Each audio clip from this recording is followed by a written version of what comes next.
The Guy Dawson Show is coming to you live from the World Center of Broadcast Media, WCOBM.com, and I've been making the announcement about a big event that's going to be coming up, and it is the second annual Guy Dawson Show Gala, and it is going to be held out here at the Gene Woods Racing Experience on August the 25th from 6 o'clock to 9 o'clock. We had one of these parties last year, and we had a huge turnout. It's a free event. Everyone comes out. We have food. We have entertainment. 2-for-1 go-kart rides, lots of business networking. Your family is invited, and so I would encourage you all, if you're in town or if you're going to be in Vegas over that weekend, it's a Thursday, please come and be a part of the second annual Guy Dawson Show Gala. You'll also be able to meet a lot of the stars of the shows here at the World Center of Broadcast Media. The Guy Dawson Show Gala is going to be held on August the 25th from 6 o'clock to 9 o'clock. And now we're going to talk about human rights and animal rights, right, ladies? Absolutely. Will you introduce yourself? Yes, my name is Joanna Blad, and I know you from Toastmasters. Yes, Joanna is a member of Holistic Toastmasters, which is one of my clubs. It's a pleasure to have you on the show. Thank you so much. Ma'am, will you introduce yourself? Hi, I'm Jody Page. I'm the Chief Cheese Officer of Virgin Cheese here in Las Vegas, and very excited to put this Grow Your Own festival together, and where peace begins on your plate. The dish on why plant-based eating is on the rise. We will make our debut there in October. And you've done this before on Danny Vegas' show. I have. I'm missing Danny right now. No, I know. Danny's always around on Thursdays, too. It is kind of He is. odd. Maybe he had to go and do some business today. Probably. But I'm Sari Dennis, and I'm a certified health and wellness counselor. And my Wellness Counts is my program, and I work with women, helping them get healthy in their nutrition and their lifestyle. So here we are. We are going to talk about what today, ladies? We're going to talk about Peace Begins on Your Plate, the dish on why plant-based eating is on the rise. It's a 25-minute community conversation featuring 5 speakers with 5 vital minutes, where we want to enlighten and engage and invite people to a healthier and more compassionate lifestyle. The Peace Begins on Your Plate reference refers to living and eating honorably in accordance with the commandment of thou shalt not kill. We have found that digesting and consuming animals, you are indirectly consuming adrenaline, high blood pressure, stress, fear, rage. You're consuming cruelty, you're consuming murder, you're consuming GMOs, antibiotics, and sick and diseased animal flesh. So our good fortune, that is what we want to share. The synchronicity that we have found when you leave those things off of your plate and out of your diet.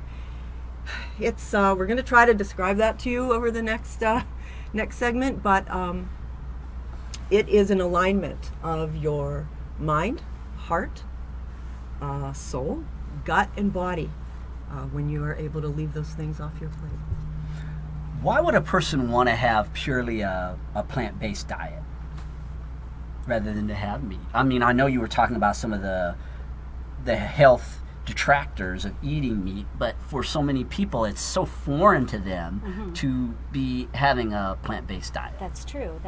And there are many different reasons, and we're all unique and we're all different. So my reasons could be very different than your reasons or Jody's or Joanna's. And I respect that everybody is coming from a different place. So adopting a plant-based diet may seem intimidating at first, but I think once you understand your why behind it, it really makes a difference. So from my perspective, it's about compassion.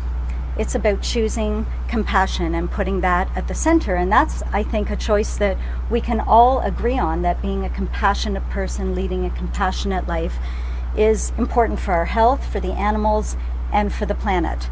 So I advocate nutrition with compassion. that's really my stance of where I come from, and it's a term that brings attention to our food choices. So every time we put our fork to our mouth, we're really actively making a choice that either embodies compassion or denies it.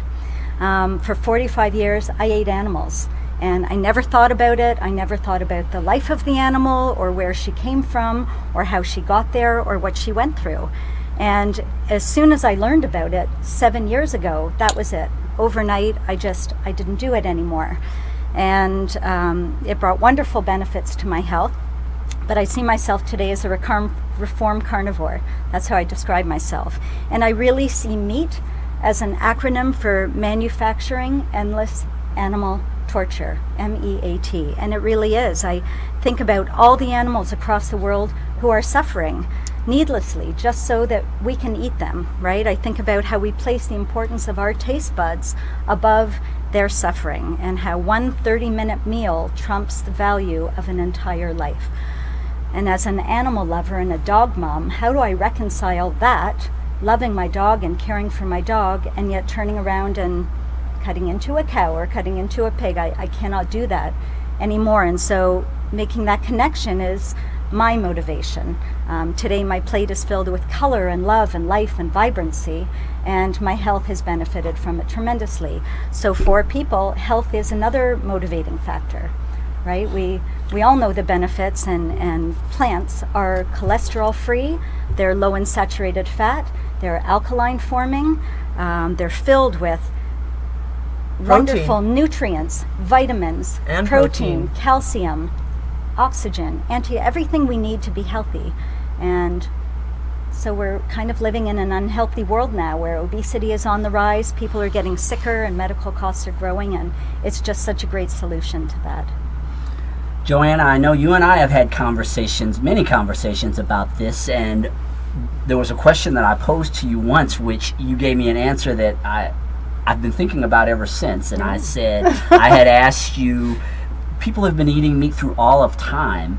Why would it be any different now? Why should it be any different than it was in the past? Well, I think when we started eating meat, which they say caveman days, let's say, right? We're not cavemen anymore. This is the 21st century, and we've come a long way. We have so much technology, and we've improved our lives in so many ways, and yet the one thing that we haven't done is upgraded our eating ritual. And why do we want to keep killing things? And animals, not things, animals, loving beings that have every right to be on this planet as we do. Why do we want to dominate? The world needs to be a kinder, loving place, and it can never be a kinder, loving place as we keep killing, torturing, and thinking that we have the right to take the lives of these beings who are just as important as we are. We have the arrogance as humans to think that we are the have-all, be-all, which I am totally against. I'm the spiritual vegan in this group. My subject is harmlessness and spirituality. So I just find that for us to live in a peaceful world, we cannot have one part of us that wants our own personal lives to be kind and loving and safe, and then go about and say, but it doesn't matter about the animals. We can do what we want to them, and we can torture them and kill them and eat them, and it's not going to affect our lives. And that's the arrogance, and that's why we have so much war, rape, using of people, and disregard for life. I mean, it's very simple. When you start to understand all this, it becomes very sane. It becomes a sanity instead of the insanity. And we hide all this. All of the animal agriculture industry is trying to be hidden, to keep it away from the consumers. We're going to take a short commercial break, ladies, and when we come back, we're going to talk about this lovely display of things that we have, and there are going to be a couple of slides that we're going to bring up. Also, we'll help you to educate people on this very important topic. We're going to take a few minutes to honor our sponsors and be back with more of the Guy Dawson Show. We are being educated on animal and human rights today.